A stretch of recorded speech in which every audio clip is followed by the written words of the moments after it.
الله رحم بکنه، بسیار از خانواده از بچه میان به خدا، در خانه آرامش نیست، پریشان است، بچه‌م پریشان، دخترم پریشان. ای اولاد آرامش خود در بیرون در خانه میاد جنگ است، همیشه نه تو کوب است، آهو فقان آهو چه مادر کشید، چه گپ است ولد دیگه شور شده، چه گپ است ولد خانه مادر رفته. چی من خو یک روز گفته بودم این 2 روز تیر کرده دیگه نمیزنی. بدانین مردان خدای منتقمی هست که انتقام آن مظلوم را در روز قیامت میگیره. امروز اگر او زبان گفتن نداره، اجازه گفتن برش نمیتی، روز قیامت او باز اجازه گفتن داره، تمام شکایت ها را در نزد پروردگار میکند و انتقام آن مظلوم را الله از تو میگیرد. بترس از آن روز، ظلم نکو و تو در مقابل این صبر و حوصلت بهشت میگیری. بسیار خوبی هایی داره که اگر تو به اون نگاه بکنی خانه تبدیل به فضای آرامش در خانه حاکم می شود.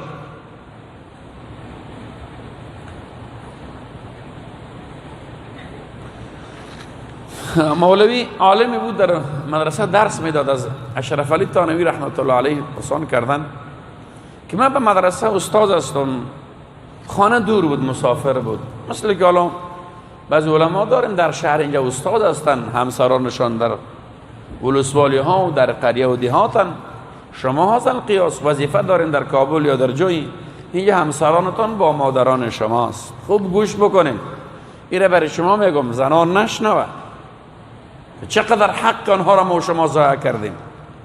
همیش ما تو حق خود خواستیم، همیش گفتیم من شوهر هستم، هر اختیاری هر کاری بخوام اختیار دارم. نه خیر، تو هم نیست. خدا یک جابر و ظالم جور کردیم. در خانه که میری تو میگی بلا در آمد، در خانه فضای آرامش خانه به هم میخوره با آمدنی کلان خانه پدر، در حالی که با رفتنی تو باید خانه تبدیل به یک فضای امن تبدیل شود، احساس آرامش بکنن.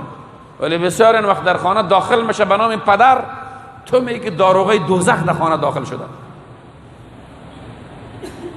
همه طفل اطفال هر طرف میگریزن، بگریز بلا داخل شده، بابا او آمده داخل، کو نری که گپ بزنه. چرا؟ وی ما کلان هستم، پدر هستم، با در مقابل من پیش من هیچ کسی گپ نزنه، شوخی نکنه. جب تو پدر نیستی، تو بلا هستی، داروغه دوزخ هستی. پدر خو مهربان میشه در خانه که آمد، بچه اطرافش میده و دخترایش میده و هر کدامش میده حال و احوال میکنه، درد خود مطرح میکنه و اولاد در آغوش میگیره، میبوسه، بله میبویه.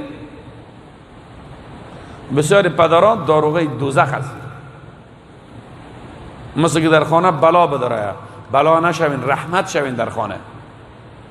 مهربان باشین سر اولادایتان، سر دخترایتان مهربان باشین، سر همسرت مهربان باش. اگر او بد زبان و تیز زبان است و تو مرد هستی، تو با صبر بکنی، به این یقین که در مقابل صبر من الله رب العزت برم جنت نصیب میکنه. اگر این بد زبان نصیب شدی را بدان که نتیجه اعمال خودت است. پس به الله رجوع بکن، استغفار بکن، خدایا کدام اعمال بدی نبوده که همون یک بد زبان نصیبم کردی. فرمودن که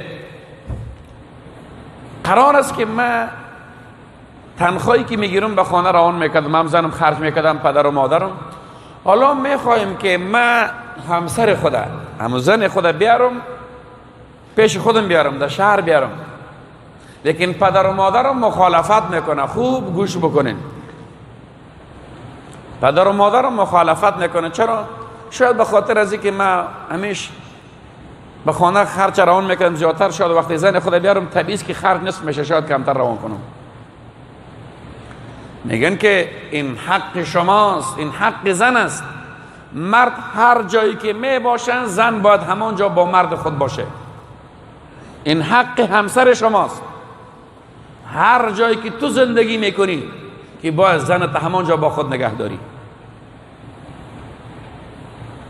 این حق و پدر و مادر تو نیست که زن تو را با خود نگه داره. اون شما را شوهر کردن، نه پدر و مادر شما را. اون با شما تعهد بسته، پیمان زندگی بسته و شما با آن عقد ازدواج کردین. شما زنتان را برای پدر و مادرت نگرفتید. این حق زن هست که با شما یک جای باشه.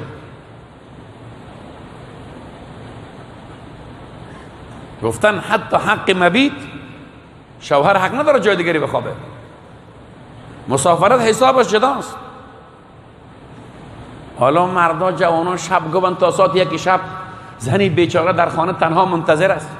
اگر تلفن کنه که میترسم بیا با خانه، تو میگی برای بلا زنگ زده، تو برای من زنگ زدی بیا شاید فضای خانه را بیاره چی حال تبدیل به چی حال کنه. این حق همسر است. از آن اجازه بگی که تو را اجازه میته نمیته. مبیت شب خوابی با همسر، این حق همسر است. تو حق نداری حقش را ضایع بکنی. برات اجازه نه، تو حق نداری. تازه ازدواج کرده شکایت میرسه شبا گم است، لندغر بازی است. و زن جوان تا نیمه های شب بیدارن، میترسن، گاهی میگه پنجره نگاه میکنم ولی زنگ زدن نمیتونم. زنگ بزنم تو میگی که دنیا رفت سرم قیامت میکنه که برای من زنگ زدی. یعنی جوانای عزیز، از این شب نشینی های بیجا دست بکشین. آنانی که زن دارن، همسر دارن، این حق همسران شماست. گفته حتی اگر زن شما راضی نباشه که با پدر و مادر شما در یک حولی زندگی بکنه، این مسئله فقه اسلامی است. بر شما لازم است برش خانه جدا بگیرید. لازم است برای همسرتان خانه بگیرید. نمیخواد با پدر و مادرتان زندگی بکنه. این حق همسر شماست. خدمت والدین به دوش شما واجب است، نه به دوش زن. خدمت مادران شما بر خود شما لازم است، بر همسران شما لازم نیست. اگر احترام میکند، خدمت میکند، یک احسانی کرده، خوبی کرده، الله برش اجر و پاداش نصیب بکنه، در عمرش برکت، در جانش برکت. تقدیر بکنین، تشکر بکنین، سپاسمند، احسانمند همسرتان باشین، دستشان ببوسین، خدمت پدر و مادر تو را میکنه. ولی نکرد حق اجبار لطا نداری.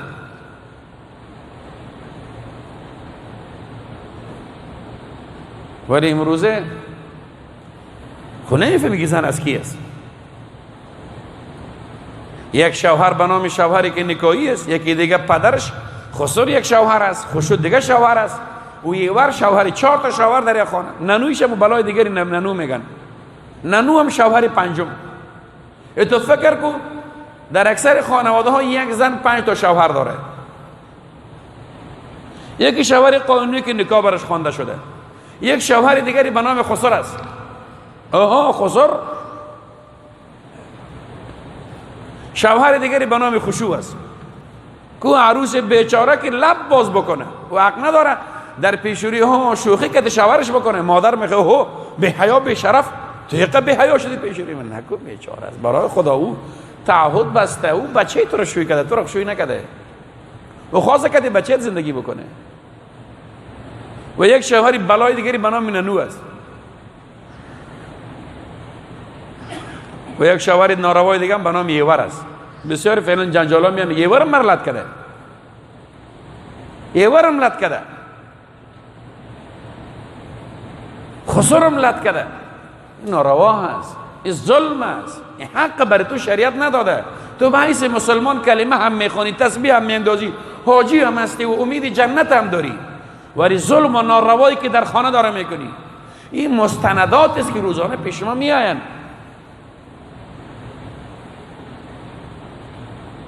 جنگ کرده بیچاره، خب دعوا شده، خشوع، اونو یک بلای دیگه، نکاحی، شوهری بی نکاحی. حالا تو کوب فشار رو بگیر نمان، بچه هم بیکاره، خب رفته جنجالش در خانه مادر، به امید از اینکه خسر را بیا فیصله کنه. خسر که میایه ما آوازی را برای ما شنواندن، نه تو میگی خدا فرعون زمانه است. ای تو چتیات میخوانه، ای تو دشنام میتب، حالا به این صابت میرسم که این تو میکنم که دو چیرت میکنم که لا اله الا الله محمد رسول الله. دو چیر کردنی ذاتی هست که هم تو را روزی قیامت دو چیرت کنه. توی حق نداری این دو چیر کردن بری. تو کی حق داره که تو میای حالا دو چیرش میکنی؟ تو یک بار ببین که فلسفه در کجاست، مشکل در کجا بوده. در اثر ظلم و شکنجه و ناروایی که در خانه غیر از شوهر قانونی 4 شوهر دیگری سر شکنجه کرد، بیچاره مجبور شده ترک خانه کنه. هیچ کسی به دادش به سراغش نرسیده. بنان بزرگواران گفتیم حتی اگر شما در مقابل زنتان اگر بدزبان است، تیز زبان صبر بکنید، حوصله کار استغفار بکنید، توبه بکنید و گهی بله عصای ادب هم در موقع ضرورت بدون ازی که داغ بیفته نایده نگیرید،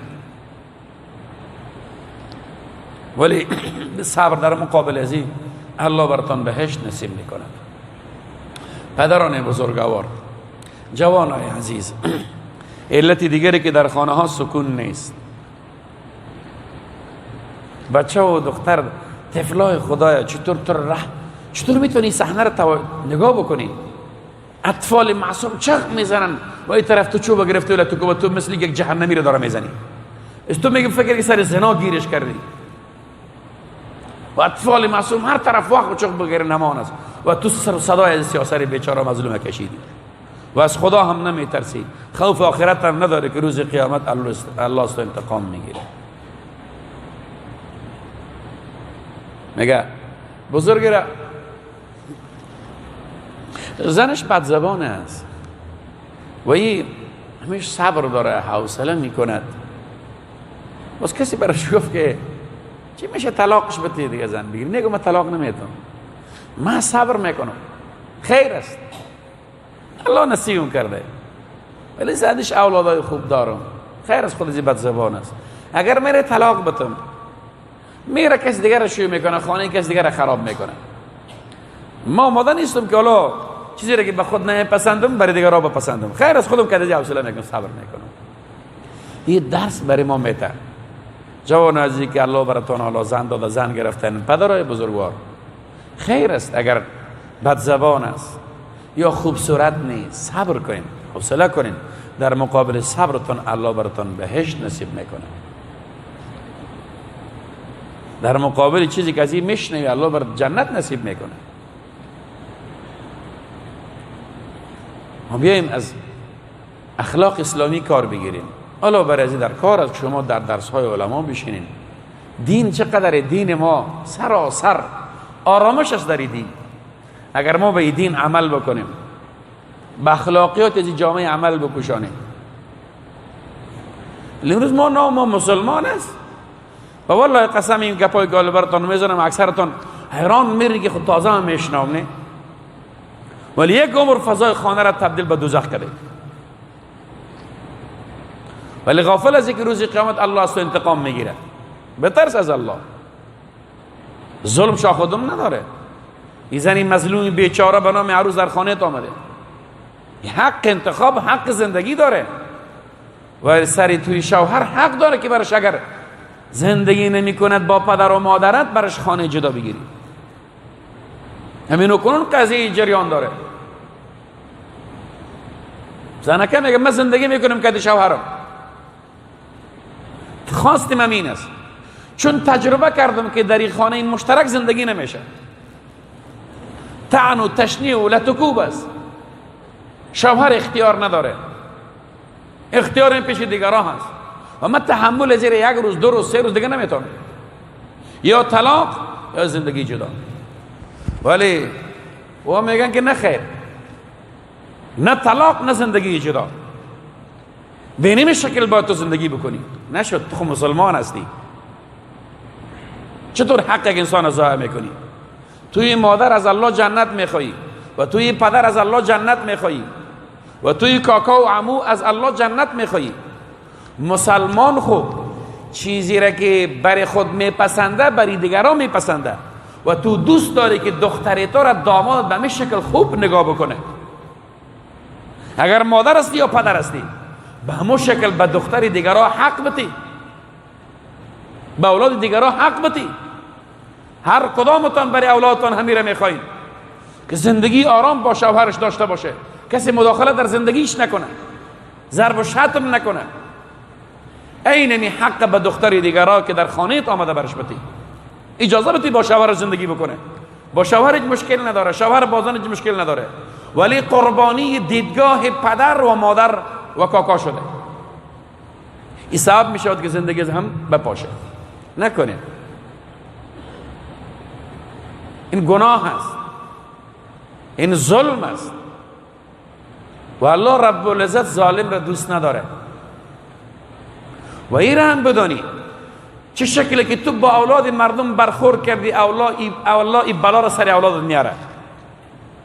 اگر به اولادت، اگر به دختر زندگی خوب، معاشره خوب میخوایی، پس همچنان به دختر دیگران حق بتی، به فرزند دیگران حق زندگی بتی، حق آزادی بیان بتی، حق گرفتنی حق خدا برش بتی، ظلم نکو سرش.